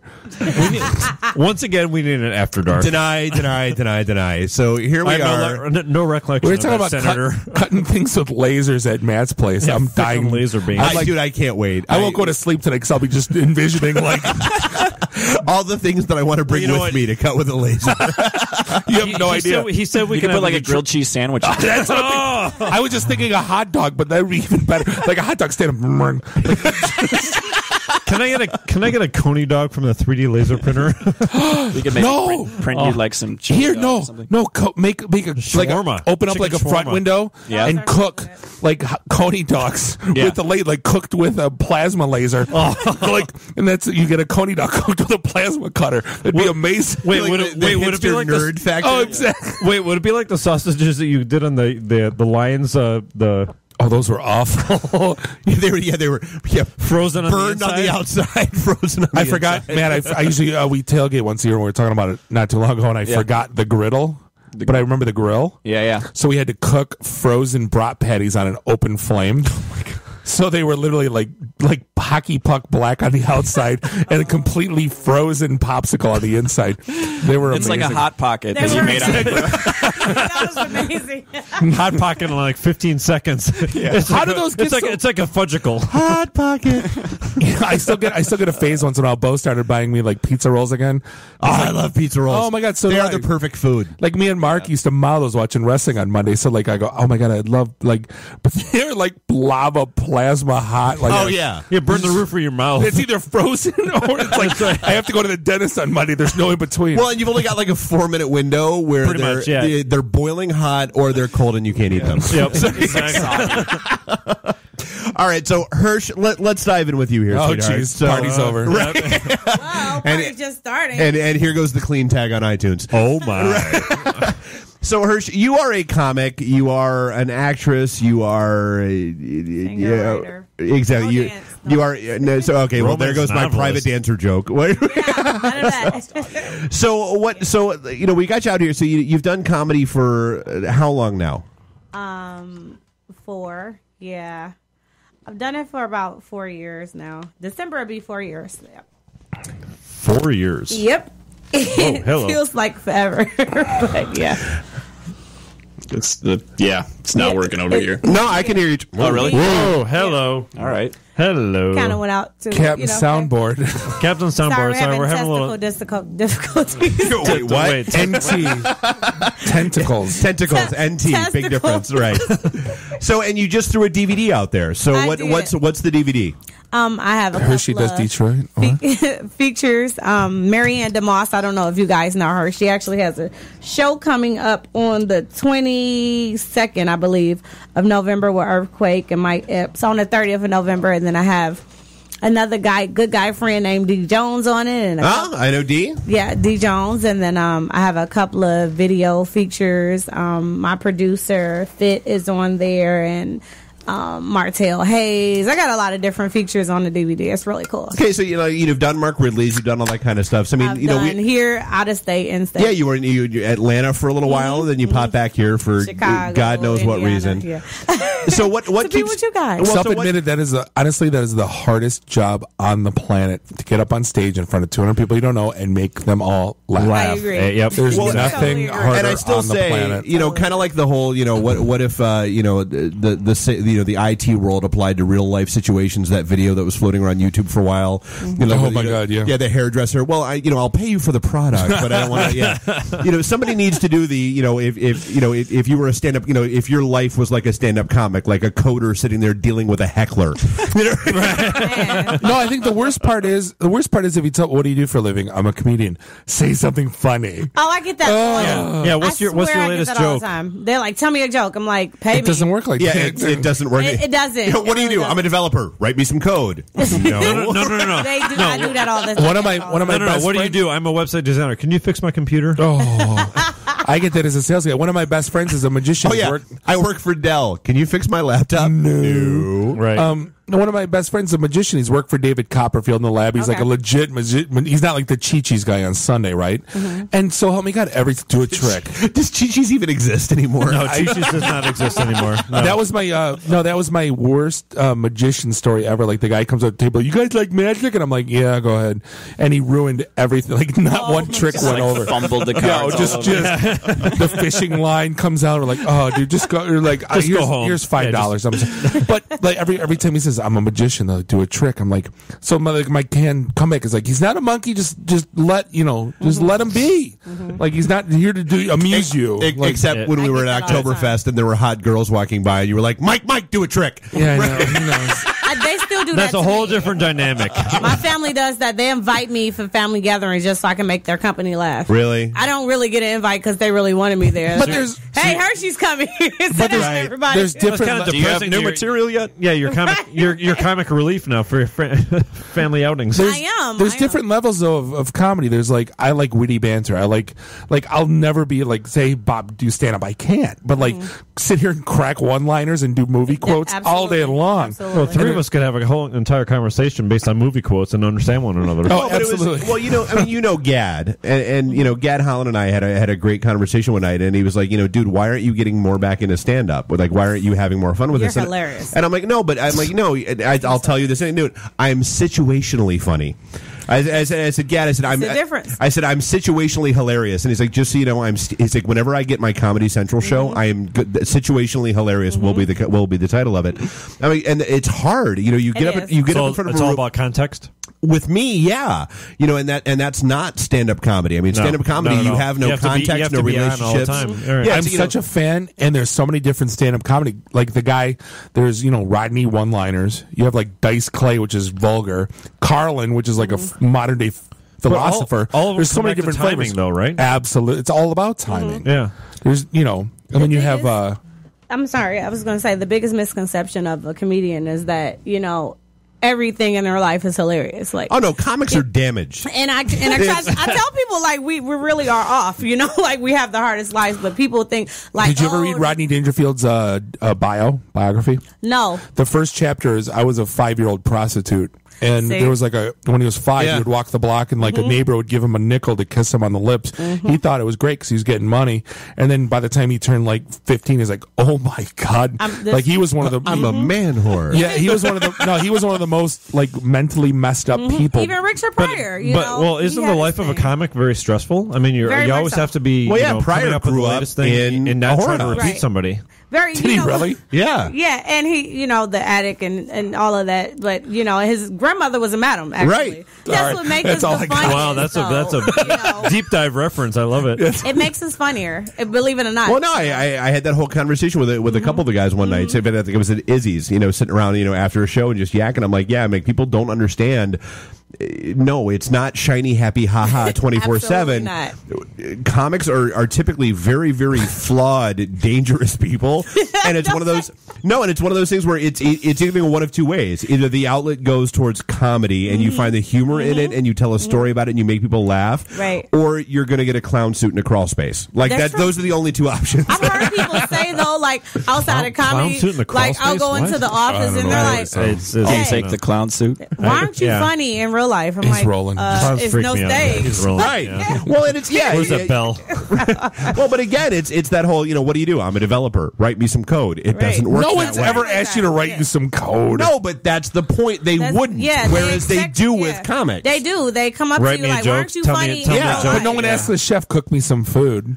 I don't know why they I do would. that. They expect me to tell them a joke. I get that all the time. And then this is what I really. But why don't you have a canned joke that's really stupid so you don't do it? And then she does now. She has yours from the bar. Well, then They the do it, though. well, then the scripted line is that's not very funny. This is what irks me the worst. Somebody will come to me and say, "Oh, you're a comic. You can use this." And it's the worst joke ever. I'm like, "Are you trying to ruin me?" Right. A pastor does that to me. Yeah, it's really a no-win situation. And then he'll tell me, "You can use it. It's okay. I gave it to you." Like, no, please, I don't want it. Yeah, no, thanks. Yeah, no, I'll regift that. Yeah, thank you for that Christmas sweater, Crazy Aunt Helga. I'll give it to a shittier comic. I'll give that to a comic I don't like. Yeah. That's what I'll do. Yeah, He's like, Carlos "Wait, I have Mencia, this one's for you. Hey man, that's a great joke.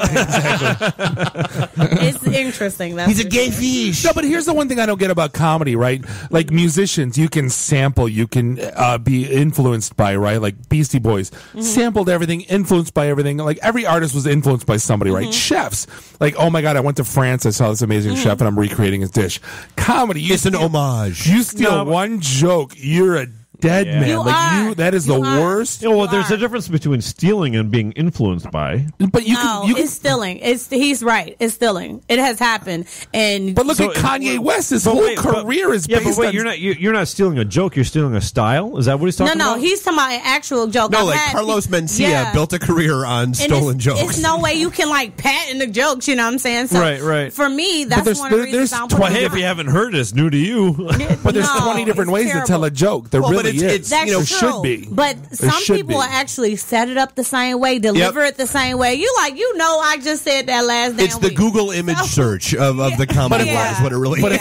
So wait, in the comic industry, you can't trademark or copyright a joke? You can't. You can try, but for myself, I have a whole book. It's like an understood. But what about Kanye West? He takes a Daft Punk song and goes, and that's genius? Like, wait, what? No, I don't even like him. Like, what? Just tell somebody else's joke and then just go, do the Canadian version, right. Word of mouth in comedy travels. You know what I'm saying? Yeah. And for me, it's funny. But like magicians sell magic tricks.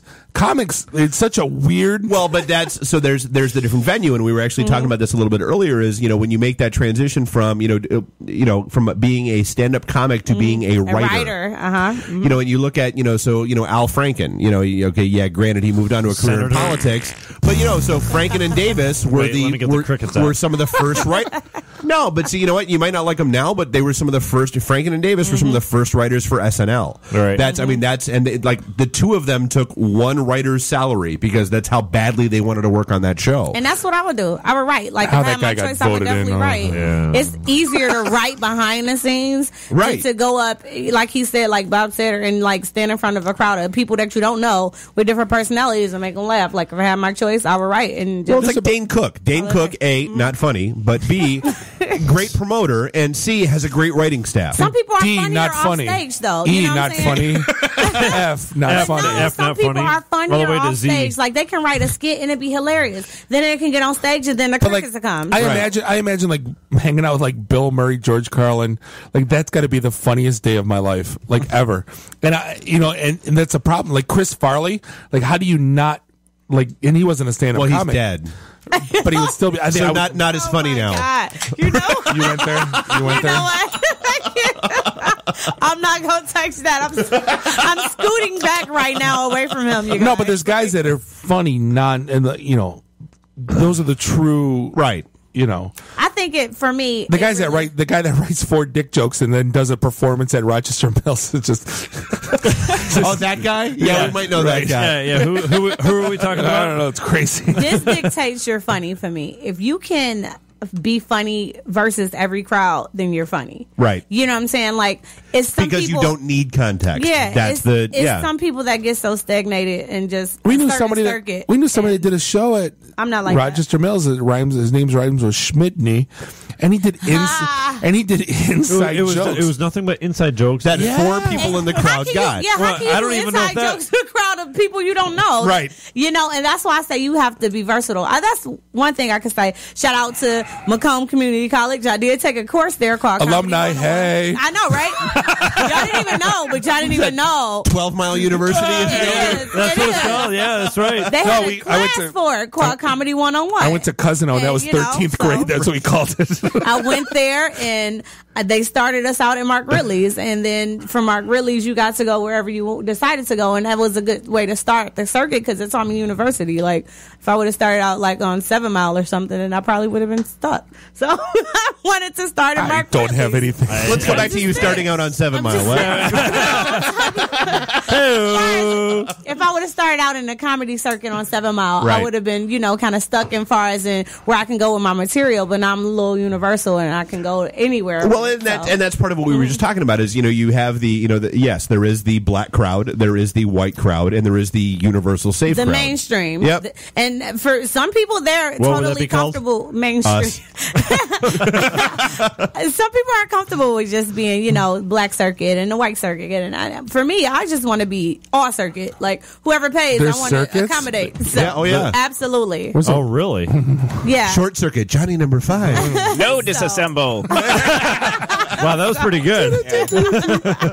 So, yeah, that's pretty much it. Now, about the singing. So, purchase the DVD. You can actually catch it online at Hirsch Does It All via Dave. Except paint my house. Right, yeah. HirschDoesItAll.com, except you won't paint Bob's house. So, yeah. Or do carpentry or carpets. No. Munch them, but we're gonna hit the bell. I'll take that. Oh my! That was my years. My knees be hurting now. So do that anymore. But you can check that out. We're going to be updating the thing. Is that a South Park episode? So you guys are acting like Schmitney. Those are inside jokes for the listeners. Right. No, me and Dave still watch South Park religiously, like as they come out. Yeah, this is good radio. Right. Outstanding. So it's HirschDoesItAll.com. And so what do you have coming up? Do you have any appearances? Do you have any shows coming up? I have a lot of private shows that I've been booked for. I forget I am in a room full of men. No, I'm doing Here, have a Slim Jim. I've been hosting. Would you like a beef stick? I just ate my beef stick. Thank you. That's going to be a drop. I can't deal with y'all. I've been hosting a lot of private affairs like Pink Tie. Let me just say, Pink Tie Affair I did last month for breast cancer. Comic. This month, Laughter for money. Next month, I'll be doing a the new spokeswoman for AshleyMadison.com. Private affairs. Wait, Dave, is Bob actually singing right now? If they pay me, I'll do it. So, but no, I'm those So yeah, you've actually had a couple of events going on there. They were like, it was in a club for a specific purpose, specific group. I've been actually, like I said, because I'm back and forth in and out of town, I've been doing a little personal events, but. You're going to update the page, so when we update it, you guys will see next month I'll be doing a Black Tie Affair, and then I'll be hosting a couple of further events. So cool. Keep it posted. The expression on Bob's face is priceless. You look awfully manic right now, Bob. You okay? He's like, what kind of private events? Okay, let me just say, this show has been very informative. I learned that you can hack, a.k.a. play. Explore. I learned from Bob that there's a dirty show. Yeah, I want to go visit that. I'm excited about that. At Bert's Warehouse. Yeah, right. I learned from Matt that I could go to. How do you not know about the dirty show? I didn't know, right? Contrary Valentine's to Day. what y'all believe, lesbians don't know everything lesbian. Okay. Let me throw this in real quick. I thought it was the whole Venn diagram. There was like, so you've got lesbians, and then you've got like porn, and then you've got this, and then like I thought you were in this center demographic. I thought that was you. Let me throw this about everything. So Bo gave birth on the 9th, and there was a record day. At Troy Beaumont, 11 babies, and they're like, "Well, what's going back 9 months?" It was Valentine's Day, and I'm like, "Oh my god, Bert! Dirty Show at Bert's Warehouse, Valentine's Day." It was around Valentine's Day because I just looked up, and I learned from Matt that I can go to Ferndale and say I was at his place of secretarial. So exactly, and you can have fun with the 3D printer. You know it. Like, what was you in Ferndale again for? Note to self: don't give her a key. I think that's right. I'm here to make a meat stick in your 3D printer. Is that a strobe light on your phone? What is going on over there? My God. But this is the indicator light when your phone rings. Funny thing is, I was on the phone with my girlfriend, and this went off like at 3 a.m. She's like, "Oh my god, cops!" And rolled out of bed. Hilarious. I just turned to who are you dating? Don't judge us, okay? FBI is looking for us. Oh, that's all right. We're on many watch lists right now. Today I learned the cops use strobe lights. No, but that's how you know you have sleep. It's like 4 a.m. She rolled out of bed like, "Oh my god, cops!" The 9 million candle power. See, now if somebody said that at my house, I'm like, "Oh, cool. Is it on channel 2?" Let me call my friends. Let them go to watch. Don't judge us. Is it the ho ho ho special during Christmas? My favorite. Like, we had just left the Dirty Show, so you know. Right. Never know. All right, so we are bouncing up against the end of the show. I want to make sure we double back. So I think all our listeners are gone by now. Either that or it's a whole different demographic that are going to tune in next week and be like, if we don't have Alaska by now, I don't know what's going to get us. Yeah, exactly. Screw you, Alaska. So I3 Detroit, you can find out at i3detroit.com or .org. They both go to the same place, the .org. And .co. We don't have .co. Damn. Bob's obsessed with You could like go register it maybe and try to sell it back to us. There you when go. we realize we made a mistake. Bob has never done that before. Bob does that. And Hershey you can find out at HershDoesItAll.com. She's got her DVD. Except Peyton Bob's house. You set that up. That will be a URL by the morning. You need a separate webpage just for that. Will not pay Bob's house. No, you had hashtag. You got a hashtag. No, I don't hashtag anything. We're hashtagging this. You do her website, right? Yeah, make that happen. Oh, it'll be you there. know what? /. Can't you just do that right now? You got a computer in front of you. Don't do that. We have the equipment. We have the technology. We can make it better. That's right. Hey, I need a PayPal account too. I don't know how to do all that stuff. For the private shows. Baby steps. We got it. Want to make PayPal money the hard way? Right. So, and we are at DetroitNet.org or at itandthed.com, .net.org, however you want to find us. Ray's going to hate this episode. We do have our event, just for the record. Hi, Ray. We have our event out at Falling Down Beer Company next Thursday night. Double IPA. So I'm sure we'll be talking about that next week. Screw that. Reuben egg rolls. Hi. Double IPA. Well, of course. That goes without saying. I know what you Thanks for listening for the 3 people that are left. This is the IT and the D show. Yeah, thanks. We'll be back next week. Thanks, folks. Beat it. See ya. So now I'm just like doing like stupid stuff to make me laugh. Or wait, what do you have in Switzerland? Some kind of pikemen? I don't know. I am from Germany, where the age of consent is 14. What is it, the Alabama of Europe? In many ways, yes. The emergency destruct system is now activated. Look out, Flash! Flash! Don't move! Stay where you are! Long live Flash! You've saved your Earth. Have a nice day. I have come here to chew bubblegum and kick ass. And I'm all out of bubblegum.